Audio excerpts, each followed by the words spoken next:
হযরত মাওলানা আইয়ুব সাহেব। আসসালামু আলাইকুম ওয়া রাহমাতুল্লাহি ওয়া বারাকাতুহু। সম্মানিত সংগ্রামী জনতা, আমরা আজকে নবীর মহব্বত আর ভালোবাসায় একত্রিত হয়েছি। আমরা আমাদের নবীকে ভালোবাসি, নিজের জান, নিজের মান, নিজের পিতামাতা, এমনকি সমগ্র পৃথিবীর সমস্ত বস্তু থেকেও আমরা আমাদের নবীকে সবচেয়ে বেশি ভালোবাসি। সম্মানিত সুধী সমাবেশ, আপনারা অবগত আছেন, গত আগস্ট মাসে ভারতের ধর্মীয় গুরু রামগিরি মহারাজ আমার প্রাণের নবীকে সন্ত্রাসী বলে আখ্যায়িত করেছে। শুধু তাই নয়, আমরা এরপরেও কিছু বলি নাই, কারণ এই ভারতের গোমূত্র খানেওয়ালা খাদক এরা আমার নবীর অপমান করবে। আমাদের বসে থাকার কখনো এটা আমাদের ঈমান কখনো এটা দেয় না। এরপর পরেই রাধেশ চন্দ্র রানে নামে একজন রাজনীতিক মানুষ, সে বলেছে এই বিজেপি নেতা ওই ধর্মীয় মহাগুরু রামগিরি মহারাজের বিরুদ্ধে যে ব্যক্তি কথা বলবে তাকে মসজিদের ভিতর ঢুকে হত্যা করা হবে, মারা হবে। সে বলেছে এরকম স্পর্ধার কথা।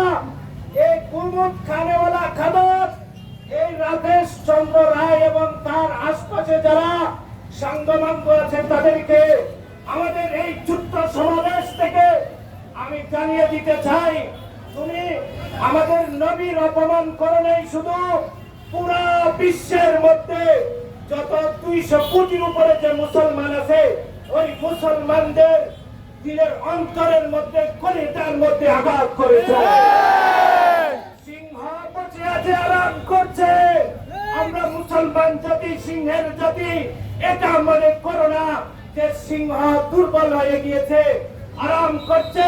যখন জাগ্রত হবে মুসলমান, তোমরা পালানোর জায়গা পাবে না।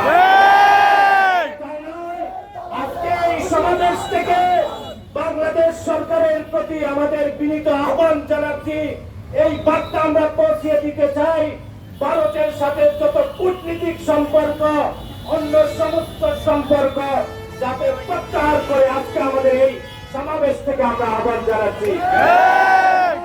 এবং বাংলাদেশ সরকারকে আমরা মেসেজ পৌঁছে দিতে চাই, বাংলাদেশের মধ্যে যেই নাস্তিক, যেই মুরতাদ আমার নবীর বিরুদ্ধে, আমার নবীর শানে বিয়াদমূলক কথা বলবে, তার নিম্ন স্তরের শাস্তি মৃত্যুদণ্ড দেওয়ার জন্য এই সমাবেশ থেকে আমরা আহ্বান জানাচ্ছি।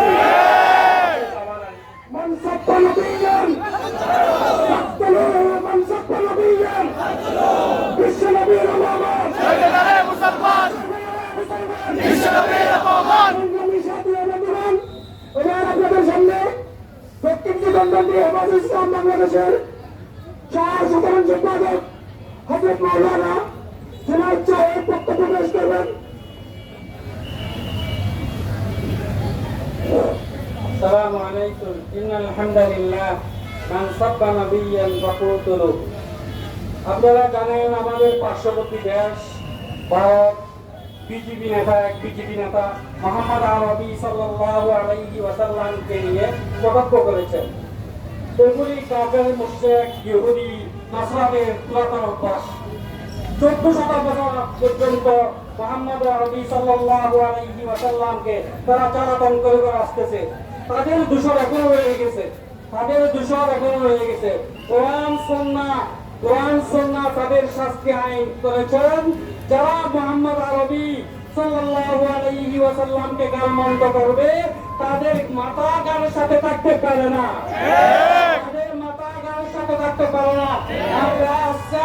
আমি আমাদের সংগঠনের পক্ষ থেকে সবাইকে আন্তরিক মোবারকবাদ জানাচ্ছি। যে কোনো সময় আপনারা উলামায়ে কেরামের পাশে থাকবেন, যে কোনো সময় আপনারা উলামায়ে কেরামের ডাকে সাড়া দিবেন। ওয়া আখিরু দাওয়ানা আলহামদুলিল্লাহি রাব্বিল আলামিন।